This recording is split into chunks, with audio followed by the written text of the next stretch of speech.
Hello friends, आज हम network theorems पर कुछ क्वेश्चन सॉल्व करेंगे। फर्स्ट क्वेश्चन है, आकृति में दिखाए गए परिपथ के लिए जब Vs इज टू 0 तो I की वैल्यू है 3 एम्पियर। तो जब Vs की वैल्यू 200 हो तो I का मान ज्ञात करें। ये सुपरपोजिशन पर एक क्वेश्चन है। यहाँ पर दो सोर्स दिए गए हैं, करंट I की वैल्यू फाइंड आउट करनी है। तो इसमें अपने को क्या करना होगा, इसकी वजह से, करंट सोर्स की वजह से इसमें करंट कितनी जा रही है, उस टाइम पर अपन इसको 0 ले लेंगे, Vs की वैल्यू को 0, अर्थात इसको शॉर्ट सर्किट कर देंगे। सेकेंड स्टेप में Vs की वजह से इसमें करंट निकालेंगे, उस टाइम पर इस करंट सोर्स को अपन ओपन सर्किट कर देंगे। दोनों की वजह से जो करंट आई उसको ऐड कर देंगे साइन के साथ और टोटल आई की वैल्यू निकाल लेंगे। यहाँ इस क्वेश्चन में फर्स्ट स्टेप इन्होंने खुद कर दी है, अर्थात इन्होंने कहा है कि जब Vs की वैल्यू 0, वोल्टेज 0 कब होता है, जब इसको अपन शॉर्ट सर्किट कर दें। तो जब इसको अपन शॉर्ट सर्किट कर दिया, उस केस में इस Is की वजह से इस ब्रांच में करंट कितनी है, 3 एम्पियर ऊपर से नीचे की तरफ। तो फर्स्ट स्टेप इन्होंने सोल्व करके दिए, Is की वैल्यू नहीं दी, डायरेक्ट बता दिया इस Is की वजह से इस ब्रांच में करंट 3 एम्पियर जाएगी जब ये वोल्टेज सोर्स क्या है, शॉर्ट सर्किट है, अर्थात वोल्टेज की वैल्यू 0 है। तो एक चीज़ इन्होंने डायरेक्ट दे दी, उसकी वैल्यू को मान लेते हैं अपन I1, और I1 की डायरेक्शन है ऊपर से नीचे की तरफ, और वैल्यू दी है इन्होंने 3 एम्पियर। ठीक है। सेकंड केस क्या है, जब अपन इस वोल्टेज सोर्स को लें, उस टाइम पर इस करंट सोर्स को अपन क्या कर देंगे, ओपन सर्किट। ठीक है। करंट सोर्स को जब ओपन सर्किट कर देंगे तो इस Vs की वजह से इस ब्रांच में कितनी करंट फ्लो होगी, वो उसकी वैल्यू कर देंगे अपन, उसको मान लेंगे I2। ठीक है। तो अब इसको ओपन सर्किट करते हैं। तो ओपन सर्किट कर दो इस ब्रांच को, इसको अपन ने कर दिया यहाँ से ओपन सर्किट। ठीक है। तो इधर कोई करंट नहीं जाएगी, जो भी करंट जाएगी सिर्फ इधर से आएगी और इसके अंदर ऐसे यूँ जाएगी। अब साइन मैंने इधर से ही क्यों लिया, करंट आउट गोइंग यहाँ से क्यों ली, देखो साइन बैटरी है जो ऊपर नेगेटिव और नीचे पॉजिटिव दिया है, और सोर्स के अंदर पॉजिटिव टर्मिनल से करंट आउट गोइंग होती है, पॉजिटिव टर्मिनल से करंट बाहर निकलती है। ठीक है। तो ये करंट आएगी ऐसे और सीधी इसके अंदर चली जाएगी, आगे नहीं जाएगी। क्यों? क्योंकि ये टर्मिनल ओपन है, सर्किट क्लोज नहीं है, तो करंट इसके अंदर नहीं जाएगी। तो अब क्या निकालना है हमें कि ये करंट कितनी होगी, इसका नाम अपन I2 दे देंगे। ये इसके अंदर जाने वाली करंट का नाम अब क्या दे दिया अपन ने, I2। तो वोल्टेज की वैल्यू दी है इन्होंने 200 वोल्ट। रजिस्टेंस ये दोनों सीरीज में हो जाएंगे, करंट यूँ जा रही है तो सेम ही जाएगी करंट, 30 और 20 50। तो I2 की वैल्यू आ गई 200 डिवाइड बाई 50, कितनी आई, 4 एम्पियर। तो देखो I2 की वैल्यू आई है 4 एम्पियर, लेकिन डायरेक्शन देखें, I2 की डायरेक्शन है नीचे से ऊपर की तरफ, नीचे से ऊपर की तरफ। ओके। I क्या होगी, I1 प्लस I2, लेकिन I की डायरेक्शन है ऊपर से नीचे की तरफ। तो I1 की डायरेक्शन तो I की डायरेक्शन में ही है, लेकिन I2 अपोजिट डायरेक्शन में है, तो नेगेटिव साइन के साथ लेंगे। तो I इजकस टू हो गया I1 plus minus of I2, क्योंकि डायरेक्शन अपोजिट है, ये इंपॉर्टेंट चीज़ है। ठीक है। यहाँ गलती कर जाते हैं। तो I1 की वैल्यू पुटअप कर दो 3, और I2 की वैल्यू कितनी, 4, तो माइनस का प्लस माइनस माइनस होता है, तो आंसर आ गया I इजकस टू माइनस का 1 एम्पियर। अर्थात करंट एक्चुअल में, माइनस का मतलब ये है कि जो साइन, जो डायरेक्शन इन्होंने दी है उसके अपोजिट डायरेक्शन में है, अर्थात करंट एक्चुअल में नीचे से ऊपर की तरफ है और वैल्यू है 1 एम्पियर। ठीक है। तो ये -1 का अर्थ मतलब ये होता है। तो आंसर आ गया -1 एम्पियर। क्वेश्चन नंबर 2, आकृति में दिए गए परिपथ के लिए ये अपने को सर्किट दिया है, ये कोई अंदर बहुत बड़ा सर्किट है, उसमें सोर्स कनेक्ट है Vs और इधर कोई रेजिस्टेंस कनेक्ट कर दिया R। ठीक है। ये अपना लोड रेजिस्टेंस है जिसके अंदर अपने को करंट फाइंड आउट करनी है। ठीक है। तो इन्होंने कंडीशन क्या दी है वो देखो, जब R की वैल्यू इनफाइनाइट हो तो V इजकस टू 20 वोल्ट, V क्या है, इसके ऊपर आने वाला वोल्टेज प्लस माइनस V, ये है V वोल्ट, ये दिया है क्वेश्चन के अंदर। कहा है जब R इक्वल्स टू इनफाइनाइट तो V इजकल्स टू 20 वोल्ट। जब इस रजिस्टेंस को अपन ओपन इनफाइनाइट कर दें, अर्थात इनफाइनाइट का मतलब होता है ओपन सर्किट करना, तो वैल्यू है 20 वोल्ट, अर्थात ये ओपन सर्किट वोल्टेज अपने को बता दिया। देखो क्या दिया है इसके अंदर, इनफाइनाइट करने का मतलब ये हो गया टर्मिनल ओपन, इधर दिए अपना सोर्स कनेक्ट।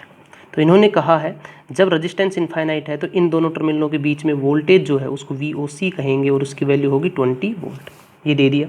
सेकंड कहा है कि जब R इक्वस टू 0 हो तो I इक्वस टू 4 एम्पियर, इस रजिस्टेंस की वैल्यू 0 कर दो। 0 वैल्यू का मतलब होता है, रजिस्टेंस 0 का मतलब होता है शॉर्ट सर्किट, ठीक है। ये दोनों टर्मिनल है, ये तो वोल्टेज सोर्स यहीं लगा दो।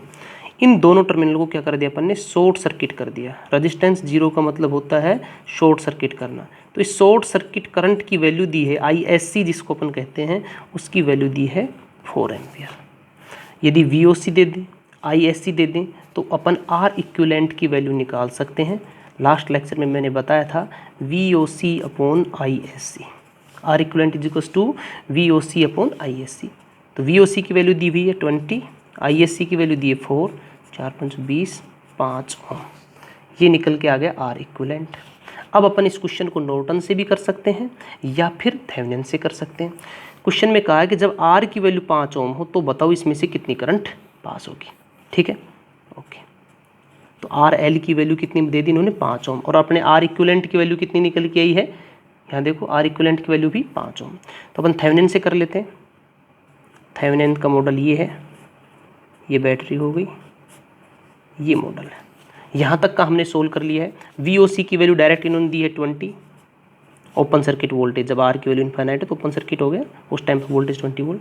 R इक्विवेलेंट निकाल लिया अपने VOC अपॉन ISC करके 5 ओम, और किस में वैल्यू करंट पूछिए, 5 ओम रजिस्टर में। जब इसकी वैल्यू कितनी हो, 5 ओम, तो इसको यहाँ कनेक्ट कर दो, RL कितनी दी है, 5 ओम, इसके अंदर करंट पूछिए, ठीक है। ये सर्किट हो गया, देखो करंट जाएगी सेम ही जाएगी, दोनों सीरीज में आ गए, 5 और 5 10 हो गया। तो करंट इजकस to V upon R 20 upon 5 + 5 10, कितना आंसर आ गया, 2 एम्पियर। I इजकस टू आ गया 2 एम्पियर, ठीक है, I इजकस to 2 ampere, okay. Next question देखते हैं, क्वेश्चन नंबर 3। ये देखो क्वेश्चन नंबर 3, आकृति में दिखाए गए नेटवर्क में RL का मान उस स्थिति में कितना होगा जब RL को मैक्सिमम पावर ट्रांसफर हो रही हो। तो ये मैक्सिमम पावर ट्रांसफर थ्योरम का क्वेश्चन है, okay, maximum power transfer theorem का क्वेश्चन है, और कंडीशन पूछी है कि मैक्सिमम पावर ट्रांसफर कब होगी, वो कंडीशन अपने को बताओ। तो ये डायग्राम मेरे उल्टे सुल्टे बन गए थे, तो ये वाला अपना सर्किट है क्वेश्चन नंबर 3 का। क्वेश्चन ये है कि RL की वैल्यू कितनी हो कि इस पर मैक्सिमम पावर ट्रांसफर हो। तो मैक्सिमम पावर ट्रांसफर थ्योरम क्या कहती है कि लोड रेजिस्टेंस की वैल्यू इंटरनल रेजिस्टेंस के बराबर कर दो, R इक्विवेलेंट के बराबर कर दो। इसी R इक्विवेलेंट को अपन RTH Thevenin theorem model, Thevenin model बनाना होता है, RL की वैल्यू RTH के बराबर कर दो, ठीक है। तो अब अपने को इस सर्किट में RTH की वैल्यू फाइंड आउट करनी है, या R इक्विवेलेंट कहें, उसकी वैल्यू फाइंड आउट करनी है। तो उसके बराबर RL की वैल्यू हो जाएगी, तब इस RL पर मैक्सिमम पावर ट्रांसफर होगी। यहाँ RL वेरिएबल है, तो RL की वैल्यू को अपने को बताना है कि कितनी होगी, ओके। तो इसको सोल्व करना स्टार्ट करते हैं। R इक्विवेलेंट की वैल्यू निकालेंगे, ठीक है। तो R इक्विवेलेंट की वैल्यू निकालने के लिए प्रोसीजर क्या है कि जो करंट सोर्स है उसको तो ओपन सर्किट कर दो, और जो वोल्टेज सोर्स है उसको शॉर्ट सर्किट कर दो। सबसे पहले तो इस ब्रांच को रिमूव करो यहाँ से। तो ये देखो कुछ इस तरीके का सर्किट बन जाएगा।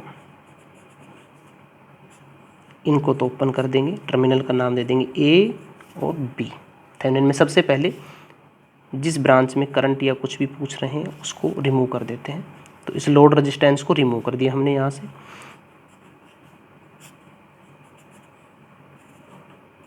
ये सर्किट हो गया।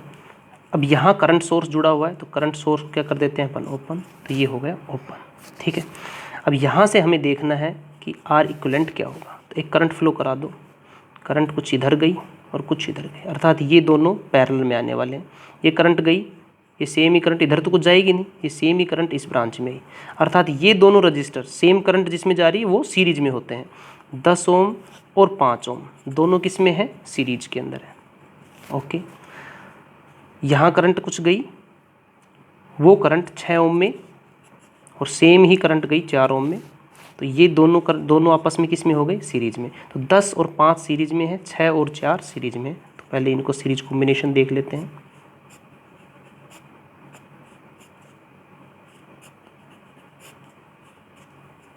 ये टर्मिनल ए है, ये टर्मिनल बी है। 10 और 5 15, तो ये हो गया 15 ओम। 6 और 4 10, तो ये हो गया 10 ओम। अब देखो यहाँ से कोई करंट गई, दो पार्टों में डिवाइड हो गई, अर्थात ये दोनों किस में आ गए, 15 और 10 पैरेलल के अंदर। तो आर इक्विवेलेंट कितना हो गया, 15 गुणा 10 बटे 15 प्लस 10, 15 प्लस 10 कितना होगा, 25। ओके, 25, 5 × 15, 5 दूनी 10, 3 गुणा 2 करेंगे तो कितना आ गया, 6 ओम। तो आर इक्विवेलेंट की वैल्यू कितनी आई, 6 ओम। तो देखो क्वेश्चन क्या था,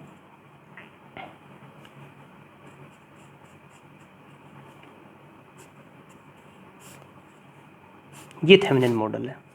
इस वोल्टेज सोर्स की वैल्यू क्या होगी अपने को कोई मतलब नहीं है, वीओसी मान लो आप, वीटीएच लिख दो इसको, कुछ भी होगी। लेकिन इस आरटीएच की वैल्यू को हमें पता होना जरूरी है, जिसकी वैल्यू हमने निकाली है 6 ओम आई है। अब क्वेश्चन ये है, ये अपना आरएल है जो क्वेश्चन में दिया है, ये आरएल, ये अपन ने यहाँ कनेक्ट कर दिया ए और बी टर्मिनल के बीच में, इनका नाम भी दे दो ए और बी। यहाँ से अपन ने इसको रिमूव कर दिया था, ए और बी टर्मिनल नाम दे दिया। ये वेरिएबल है। क्वेश्चन ये है कि इस पर मैक्सिमम पावर ट्रांसफ़र हो, उसके लिए इस आरएल की वैल्यू कितनी हो। तो इस आरएल की वैल्यू होगी आरटीएच के बराबर, तब यहाँ मैक्सिमम पावर ट्रांसफ़र होगी। और आरटीएच की वैल्यू कितनी है, 6 ओम। तो आंसर इज 6 ओम।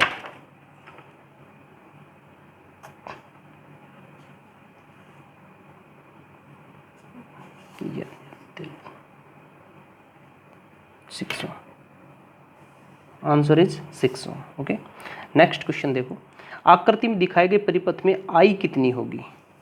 देखो यहाँ पर नेक्स्ट क्वेश्चन है, आकृति में दिखाए गए परिपथ में धारा आई कितनी होगी। तो ये इस वाला सर्किट है जिसमें करंट आई की वैल्यू हमें फाइंड आउट करनी है। तो देखो यहाँ पर 3 सोर्स दिए गए हैं, 1 2 और 3। जब एक से अधिक सोर्स हो तो बेस्ट होता है कि अपन सुपरपोजिशन थ्योरम का यूज करें और आंसर फाइंड आउट करें। सिंपल भी है, तो अपन सुपरपोजिशन से इस क्वेश्चन को सोल्व करेंगे। तो first of all 2 ampere current source को अपन कंसिडर करते हैं। तो उस केस में इन दोनों सोर्सेज को इनके इंटरनल रेजिस्टेंस से रिप्लेस कर देंगे। तो दोनों ही करंट सोर्स हैं, अर्थात दोनों को ही ओपन सर्किट कर देंगे। करंट सोर्स का इंटरनल रेजिस्टेंस इनफाइनाइट होता है, इसलिए अपन दोनों को ओपन सर्किट कर देंगे। तो जब इन दोनों को ओपन सर्किट कर देंगे तो इनमें कोई करंट नहीं जाएगी। तो करंट सिर्फ किस में जाएगी, इन सर्किट में। ठीक है, तो देखते हैं करंट किस में जाएगी। देखिए स्टेप फर्स्ट में 2 एम्पियर के करंट सोर्स को लिया है, इस 4 एम्पियर वाले को ओपन सर्किट कर दिया और इधर 7 एम्पियर वाले को भी ओपन सर्किट कर दिया। देखो 4 एम्पियर वाले को ओपन सर्किट कर दिया, 7 एम्पियर को ओपन सर्किट कर दिया। 2 ओम 2 ओम 8 ओम ये ले लिया अपन ने और 2 एम्पियर का करंट सोर्स ले लिया। तो ये देखो, ठीक है ना। इस ब्रांच में करंट निकालनी, यहाँ तक current I 2 ampere. Current 2 parts में डिवाइड हो गई, कुछ इधर चली गई और कुछ इधर चली गई। यहाँ करंट सेम ही रहेगी और यहाँ करंट यहाँ से यहाँ तक सेम रहने वाली है ना। तो 2 पार्टों में डिवाइड हुई है, तो करंट डिवाइडेशन रूल लगा लेते हैं। निकालनी है इस वाली ब्रांच में। तो इस वाली ब्रांच का रेजिस्टेंस कितना है, पूरा रेजिस्टेंस बताना होगा, 8 और 2 10। और इधर रेजिस्टेंस कितना है, 2 ओम। देखो ये करंट कुछ आई, ये 2 पार्टों में डिवाइड हुई, इधर है 10 ओम और इधर है 2 ओम। अपने को इस ब्रांच में करंट निकालनी है। ठीक है, करंट डिवाइडेशन रूल लगाओ। तो ये टोटल करंट आई मान। तो करंट डिवाइडेशन रूल कहता है जिस ब्रांच में निकालनी है उसको नहीं, दूसरी वाले के रेजिस्टेंस को ऊपर रखो। 2/10 और 2 12 गुणा टोटल करंट 2 एम्पियर, 2 से मल्टीप्लाई कर दो। ठीक है, तो आंसर हो गया 2 1 कम 2, 2 6 की 12, 2 1 कम 2, 2 3 6, 1/3 एम्पियर। ठीक है, डायरेक्शन सेम ही है, इसी डायरेक्शन में करंट जाएगी, तो पॉजिटिव के साथ लिखेंगे। तो इसको मान लेते हैं I1। तो I1 की वैल्यू हो गई प्लस का 1/3 एम्पियर। ठीक है, सेकंड केस में 2 एम्पियर के करंट सोर्स को ओपन कर दिया, 7 एम्पियर के करंट सोर्स को भी अपन ने ओपन कर दिया और 4 एम्पियर के करंट सोर्स की वजह से इस ब्रांच में करंट निकालते हैं। ठीक है, तो यहाँ देखो, यहाँ तक आई 4 एम्पियर करंट, ये 2 पार्ट्स में डिवाइड हो गई, कुछ करंट इधर चली गई, कुछ करंट इधर चली गई।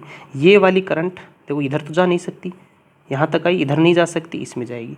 तो ये वाली करंट यहाँ से यहाँ तक सेम रहेगी। अब ये 2 और 8 सीरीज में है और 2 ओम इस 2 ओम के पैरेलल में है। देखो कंडीशन क्या बन गई, ये ऊपर से यहाँ से आई करंट 4 एम्पियर, ये 2 पार्ट में डिवाइड हो जाएगी। ये तो है 2 ओम, ठीक है, और ये 8 और 2 कंप्लीट, ये सीरीज में रहेगा, 8 और 2 10 ओम। करंट इधर से इधर निकालनी है, तो देखो इधर जाएगी कुछ और इधर जाएगी, डायरेक्शन सेम ही है। इस ब्रांच में निकालनी, दूसरी ब्रांच को ऊपर रखेंगे। 10 बटा टोटल 10 और 2 12 गुणा 4 एम्पियर आ रही, तो 4 से गुणा कर देंगे। तो 4 एकम 4, 4 × 3 = 12। आंसर आ गया I2 मान लेते हैं इसको, और वैल्यू 10/3। प्लस नहीं माइनस प्लस, क्योंकि इस डायरेक्शन में निकालनी थी, करंट भी इसी डायरेक्शन में निकल के आ रही, करंट इधर ही जा रही है, तो प्लस का 10/3 एम्पियर। ओके, थर्ड केस में इस 2 एम्पियर को ओपन कर दिया, इस 4 एम्पियर को भी ओपन कर दिया, 7 एम्पियर की वजह से निकालते हैं। देखो यहाँ से करंट आई 7 एम्पियर, 2 पार्ट्स में डिवाइड होगी, कुछ इधर चली गई कुछ इधर। इधर जाने वाली करंट इधर से इधर तक सेम रहेगी।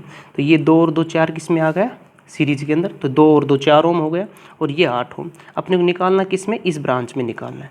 देखो अब करंट जाएगी इधर, निकालनी है इस डायरेक्शन में, जबकि करंट जा एक्चुअल में किधर रही, इस डायरेक्शन के अंदर, इधर से आई तो कुछ करंट इधर जाएगी, ठीक है। तो 4 ओम में इसमें निकालना है, इस ब्रांच के अंदर, ठीक है। ऊपर रखेंगे 8 ओम, डिवाइड बाई टोटल 8 और 4 12 गुणा 7, तो 4 दूनी 8, 4 × 3 = 12, 7 दूनी 14, 14/3। साइन क्या लेंगे, माइनस का, क्योंकि हमें इस डायरेक्शन में करंट चाहिए, एक्चुअल में करंट जा रही है इस डायरेक्शन में, तो ये साइन आ जाएगा माइनस का। तो टोटल करंट आई क्या हो गई, I1 + I2 + I3। I1 की वैल्यू कितनी है, 1/3, प्लस I2 की वैल्यू कितनी है, 10/3, और I3 की वैल्यू -14/3। 3 आ गया LCM, 10 1 + 10 - 14, तो कितना हो गया, 10 × 11, 14 में 11 का -3/3, आंसर आ गया -1 एम्पियर। अर्थात आंसर आया -1, तो सीधा -1 टिक कर सकते हैं अपन। ये देखो -1। इसके कहने का मतलब यह हुआ कि एक्चुअल में इन्होंने करंट पूछी इस डायरेक्शन में, है ना, लेकिन करंट एक्चुअल में जा किस डायरेक्शन में रही, इस डायरेक्शन में, उसकी वैल्यू है 1 एम्पियर। ये होता है -1 का मतलब, ठीक है। अब क्वेश्चन नंबर 5 देख, क्वेश्चन नंबर 5 है, सुपरपोजिशन थ्योरम का प्रयोग केवल किस प्रकार के नेटवर्क में किया जा सकता है। तो ओनली 1 सोर्स इन नेटवर्क, गलत। कम से कम 2 सोर्स होने चाहिए, अर्थात मोर देन 1 सोर्स। कम से कम 2, 3 4 जितने भी होंगे वो चलेंगे, लेकिन कम से कम 2 एक्टिव सोर्स होने चाहिए। तो फर्स्ट गलत हो गया। सेकंड नॉन लीनियर, बिल्कुल नॉन लीनियर के लिए एप्लीकेबल नहीं है। थर्ड देखो बाईलैटरल नेटवर्क, बाईलैटरल के लिए एप्लीकेबल है, लेकिन ज़रूरी नहीं नेटवर्क बाईलैटरल है तो लीनियर हो, ये ज़रूरी नहीं है, लेकिन ये ज़रूरी है, इसलिए ये ऑप्शन भी गलत हो गया। लास्ट ऑप्शन है लीनियर बाईलैटरल नेटवर्क, तो लीनियर भी शब्द दे दिया और बाईलैटरल भी, दोनों कंडीशन दे दी अपने को, तो fourth is the right answer. 6th question है, नीचे दिए गए परिपथ में across load resistance 5 ohm VTH RTH and load current ज्ञात करें। तो ये 5 ओम नहीं, सॉरी, यहाँ 30 ओम आना चाहिए। तो इस 30 ओम के अक्रॉस अपने को VTH RTH and load current ज्ञात करनी है। हाँ, तो इस लोड रेजिस्टेंस 5 ओम के अक्रॉस VTH RTH और इसमें से प्रवाहित होने वाली लोड करंट हमें ज्ञात करनी है। तो सबसे पहले इस टर्मिनल को मान लेते हैं A और इसको B, और इस ब्रांच को यहाँ से रिमूव कर देंगे। रिमूव करने के बाद VTH निकालेंगे, तो बाकी पूरा का पूरा सर्किट रहेगा इस ब्रांच को छोड़कर, और इन दोनों टर्मिनलों के बीच में ओपन सर्किट वोल्टेज निकाल लेंगे। RTH निकालने के लिए इस वोल्टेज सोर्स को शॉर्ट सर्किट कर देंगे, और इन टर्मिनलों को से अंदर की तरफ देखते हुए R इक्विवेलेंट की वैल्यू फाइंड आउट कर लेंगे, वही RTH होगा। VTH और RTH जब मिल जाएगा तो आराम से इसमें से, इस ब्रांच में से लोड करंट फाइंड आउट कर लेंगे, ठीक है। तो स्टार्ट करते हैं इस क्वेश्चन को सोल्व करना। तो ये देखिए,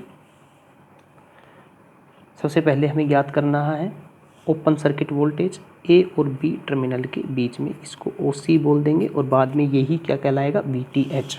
तो अभी मैंने क्या किया, इस ब्रांच को यहाँ से रिमूव कर दिया, बाकी सर्किट अपना सेम है। ओके, तो देखो ये 100 वोल्ट वोल्टेज सोर्स है, इसकी वजह से करंट फ्लो होगी, तो यहाँ गई, यहाँ गई, इसके आगे जाएगी कि करंट नहीं जाएगी, करंट जाएगी 0। क्यों? क्योंकि यहाँ ये सर्किट ओपन हो गया है, तो आगे करंट नहीं जाएगी। करंट कैसे जाएगी, ऐसे यूँ सर्कुलेट होगी ये करंट। ओके, तो जब करंट इस पाथ में ही सर्कुलेट हो रही है, तो इस 100 वोल्ट का ड्रॉप इन दोनों रजिस्टेंस के ऊपर ही होने वाला है।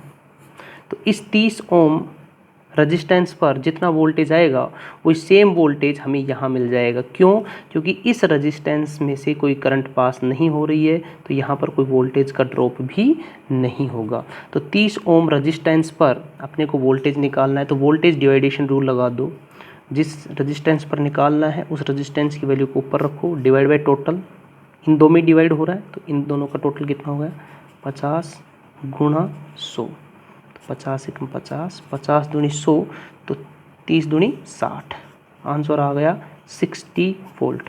तो VOC की वैल्यू आ गई अपने पास 60 वोल्ट, अर्थात VTH हो गया अपना 60 वोल्ट। ठीक है, तो एक चीज़ तो हमें मिल गई। सेकंड, R इक्विवेलेंट की वैल्यू निकालनी है। तो R इक्विवेलेंट के लिए क्या करेंगे, A और B टर्मिनल को तो ओपन रखेंगे, साथ में इस बैटरी को, वोल्टेज सोर्स को क्या कर दिया अपन ने यहाँ पर, शॉर्ट सर्किट। देखो शॉर्ट सर्किट कर दिया ना, तो देखिए करंट फ्लो करा के देख लो एक बार, यहाँ करंट आई, ये दो पार्टों में डिवाइड हो गई, अर्थात ये दोनों एक दूसरे के किस में आ गए, पैरेलल में आ गए। तो इन दोनों का पैरेलल कॉम्बिनेशन क्या होगा, वो यहाँ शो कर देते हैं, 10 ओम ये हो गया, और ये A और B टर्मिनल है, इधर से देखने पर ये R इक्विवेलेंट कहलाएगा। ठीक है, तो 30 और 20 का पैरेलल देखो, 30 गुणा 20 बटे 30 प्लस 20 कितना हो गया, 50, 100 पर से 100 पर कैंसिल हो गई, 5 एकम 5, 5 अंगड़ा 30, 6 दूनी 12, 12 ओम आ गया। 30 और 20 का पैरेलल, 30 गुणा 20 बटे 30 प्लस 20 50, तो 100 पर से 100 पर, 5 अंगड़ा 30, तो 6 दूनी 12, 12 ओम आ गया। अब इन दोनों का यहाँ क्या हो गया, सीरीज कॉम्बिनेशन, तो R इक्विवेलेंट की वैल्यू आ गई 22 ओम। ओके, दोनों चीज़ें हमें मिल गई हैं। VTH की वैल्यू आ गई है 60, RTH की वैल्यू आई है 22 ओम, और ये 5 ओम है।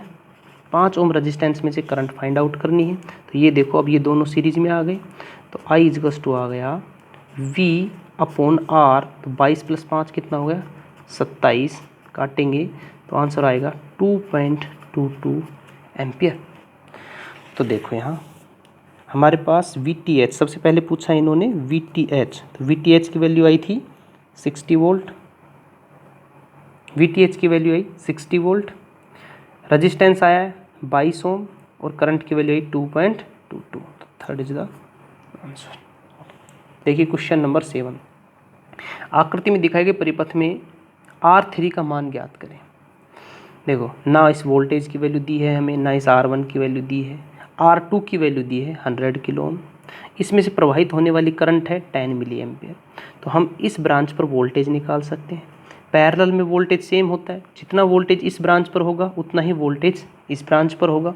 इस ब्रांच का वोल्टेज पता चल जाएगा, इस ब्रांच में प्रवाहित होने वाली धारा का वैल्यू पता है, तो करंट की वैल्यू पता है, तो रजिस्टेंस की वैल्यू निकाल सकते हैं। तो सबसे पहले यहाँ वोल्टेज निकाली, यहाँ पर वोल्टेज निकालते हैं V, तो V हो गया I × R, तो I की वैल्यू है 10 मिली एम्पियर, तो 10 गुणा 10 की घात -3, तो 1000 का भाग दे दो, 10/1000 एम्पियर हो गई। ओके, एम्पियर में कन्वर्ट हो गई, गुणा R की वैल्यू है 100 किलो ओम, तो किलो की जगह लिख दो 1000, किलो को 1000 लिख सकते हैं। ठीक है, इस 1000 से ये 1000 कट गया, 100 गुणा 10 करेंगे तो कितना आया, 1000 वोल्ट। V की वैल्यू हमारे पास आ गई 1000 वोल्ट, तो इस ब्रांच के ऊपर भी वोल्टेज हो गया 1000 वोल्ट। करंट की वैल्यू है 40 मिली एम्पियर, तो R3 की वैल्यू हो जाएगी, तो R3 = 1000 volt divide by current की वैल्यू है 40 मिली एम्पियर, मिली का मतलब भाग दे दो 1000 का। ओके, ठीक है, देखो ये 100 पर से 100 पर काट दो, 25 चौक 125, ये 1000 जाएगा ऊपर, तो 25 गुणा 1000 ओम, 25 गुणा 1000 ओम, और 1000 को लिख सकते हैं किलो, तो आंसर हो गया 25 किलो ओम। 25 किलो ओम कहाँ है? 4th is the answer. Next question देखो, ये अच्छा क्वेश्चन है। क्वेश्चन है नीचे दिए गए सर्किट के नॉर्टन इक्विवेलेंट सोर्स करंट तथा आर इक्विवेलेंट का मान ज्ञात करो। तो नॉर्टन इक्विवेलेंट क्या होता है? देखो, किसी सर्किट का नॉर्टन इक्विवेलेंट, इसमें से प्रवाहित ये सोर्स करंट, इसका ये पैरेलल रेजिस्टेंस जिसको नॉर्टन रेजिस्टेंस या इक्विवेलेंट रेजिस्टेंस कहते हैं, और ये टर्मिनल ए और बी। इस सर्किट को इस सर्किट में कन्वर्ट करना है, अर्थात ये करंट को फाइंड आउट करो, शॉर्ट सर्किट करंट, और ये आर इक्विवेलेंट। ठीक है, ये चीज़ हमें फाइंड आउट करनी है। तो इसके लिए ए और बी टर्मिनल को क्या कर देंगे अपन? शॉर्ट सर्किट कर देंगे। शॉर्ट सर्किट करने के बाद में उसमें से प्रवाहित होने वाली करंट की वैल्यू निकालनी, वो तो हो जाएगी ISC। आर इक्विवेलेंट निकालने के लिए करंट सोर्स को ओपन सर्किट कर देंगे, वोल्टेज सोर्स को शॉर्ट सर्किट कर देंगे, उसके बाद में इसका आर इक्विवेलेंट की वैल्यू फाइंड आउट कर लेंगे। तो देखो, ये देखो, तो ए और बी टर्मिनल को तो पहले कर दो शॉर्ट सर्किट। अब इसमें से प्रवाहित होने वाली करंट की वैल्यू निकालनी, जिसको अपन कहेंगे ISC। ओके, तो इसके लिए अपन नोडल ही यूज़ कर लेते हैं। वोल्टेज मान लिया यहाँ पर V, कितनी ब्रांच है V? एक इधर गई करंट, एक इधर गई, एक इधर गई, और एक इसके अंदर गई। ठीक है, नाम दे दो I1, I2, I3 और I4। तो I1 प्लस KCL लगा दिया, I2 plus I3 plus I4 equals to 0। I1 की वैल्यू होगी V-6 डिवाइड बाई 3, I2 की value V divide by 3, V-0 divide by 3, ये अपना रेफरेंस नोड है। और I3 की वैल्यू डायरेक्ट दी हुई है 2 एम्पियर, वो भी बाहर की तरफ ही जा रही है 2, प्लस I4 की वैल्यू, जब ये 0 है तो ये भी 0, तो ये भी 0, तो V-0 डिवाइड बाई 3, तो V-0 divide by 3 equals to 0। LCM कितना आ गया? 3, तो V-6 plus V plus 6 plus V equals to 0। 3 को इधर भेज देंगे, कितना हो जाएगा? 0, 1 2 3, 3V -6 प्लस 6 0 इजकल्स टू 0। तो V की वैल्यू कितनी आ गई? 0 वोल्ट। तो इस V की वैल्यू आ गई 0 वोल्ट। यहाँ 0 है, ये शॉर्ट सर्किट है, तो यहाँ भी कितना हुआ? 0। तो इस ब्रांच में से कितनी करंट जाएगी? V/R, वोल्टेज डिफरेंस कितना है? 0 - 0 डिवाइड बाई R करेंगे तो इसमें से करंट कितनी गई? 0। देखो, I इजकल्स टू होता है V/R, voltage difference divide by resistance. तो ये V की वैल्यू 0 आई, ये पहले ही 0 था, तो 0 - 0 डिवाइड बाई 3 करेंगे तो वैल्यू आएगी 0। इस ब्रांच में से कितनी करंट जा रही है? 2 एम्पियर। तो यहाँ पर कितनी पहुँची? 2 एम्पियर। तो ISC की वैल्यू कितनी होगी? 2 एम्पियर। ओके, तो ISC की वैल्यू निकल के आ गई 2 एम्पियर। अब क्या निकालना है? Are equivalent. आर इक्विवेलेंट के लिए क्या करेंगे? वोल्टेज सोर्स को तो शॉर्ट सर्किट कर देंगे, करंट सोर्स को ओपन सर्किट कर देंगे। देखो, ये कर दिया। अब आर इक्विवेलेंट की वैल्यू को फाइंड आउट करो। देखो, यहाँ तक जो करंट आएगी 2 पार्टों में डिवाइड होगी। 3 ओम और 3 ओम किस में आ गया? पैरेलल में। 3 और 3 का पैरेलल कितना हो गया?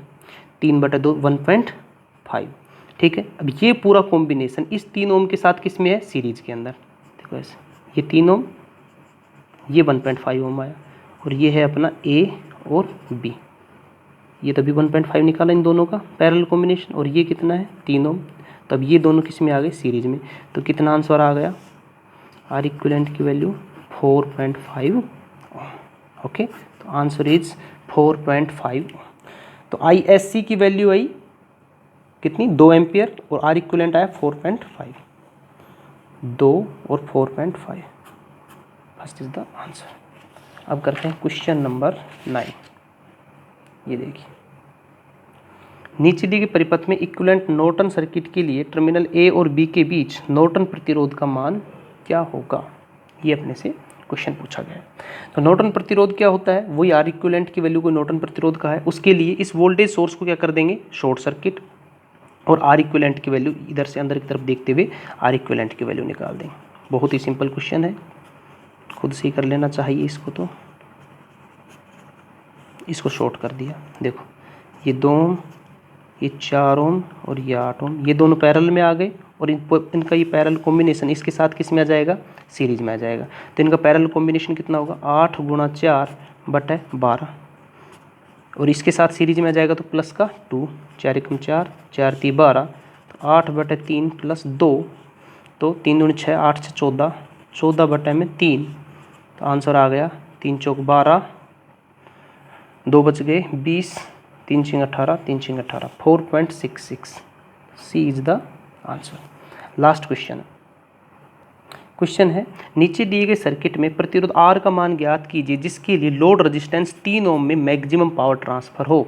तो यहाँ लोड रेजिस्टेंस कितना है, 3 ओम है, ये फिक्स दे दिया, और इंटरनल रेजिस्टेंस को वेरी कर दिया, अर्थात ये अपने हाथ में दे दिया, ठीक है ना। तो अपन क्या चाहेंगे कि इंटरनल रेजिस्टेंस मैंने लास्ट लेक्चर में बताया था कितना हो, 0। अपन चाहेंगे इंटरनल रेजिस्टेंस मिनिमम हो, तब यहाँ मैक्सिमम पावर ट्रांसफर होगी। ओके, तो इस R की वैल्यू को अपन क्या कर दें, 0।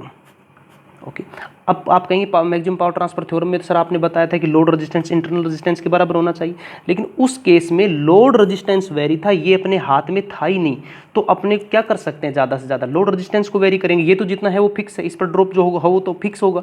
तो उस केस में अपन इसको इसकी वैल्यू के बराबर करना था, लेकिन यहाँ इन्होंने अपने हाथ में इंटरनल रेजिस्टेंस दे दिया, तो अपन इसको क्या कर देंगे, 0। ओके, 0 करने पर मैक्सिमम पावर ट्रांसफर होगी। थैंक यू फ्रेंड्स, मिलते हैं नेक्स्ट लेक्चर में।